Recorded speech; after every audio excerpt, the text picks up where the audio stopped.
toughest kid in the neighborhood was, right? I want to know the toughest man on the planet is. That's what we're gonna find out. How much do you need? I didn't come in for long, Frank. I was hoping that you would train me. Are you serious? Do it!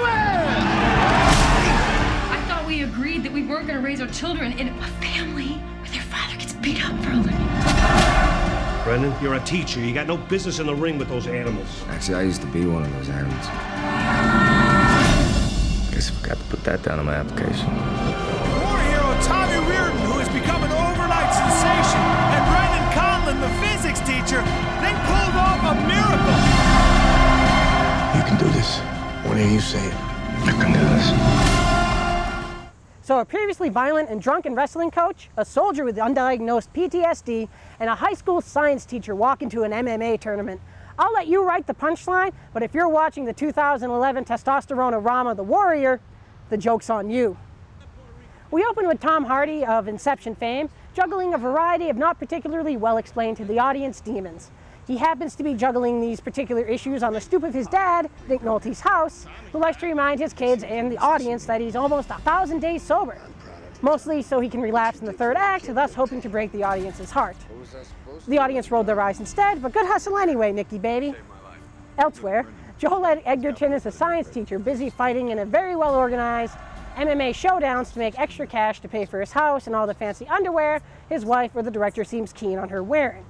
Not that I mind. With all the muscles and booty between this couple, it's amazing to have any time at all to make the longing eye contact and worrisome grimaces the movie's plot calls for.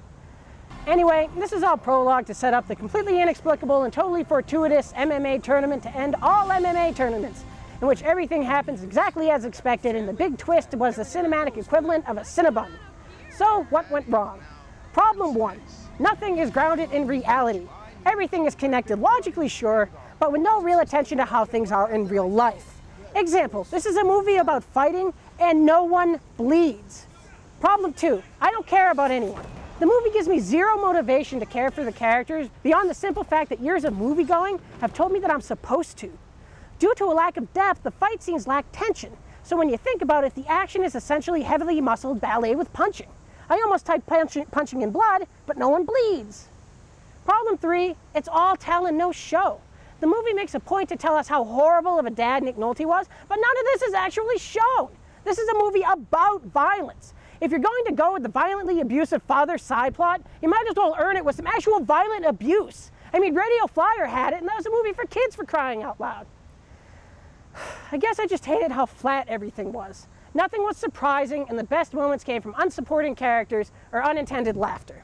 With MMA as big as it is, a quality production with a good story and script and acting could have brought in a ton of new fans. Sort of like how Angels in the Outfield, a Rookie of the Year, and Space Jam tried to bring kids of a young age into baseball and basketball, respectively. But instead, The Warrior has all the trappings of one of those direct-to-DVD fighting movies like Prize Fighters 2, Cuban Cabana Showdown, or Undisputed 3, Winner Take Mall. So, no, The Warrior is not worth the price of admission.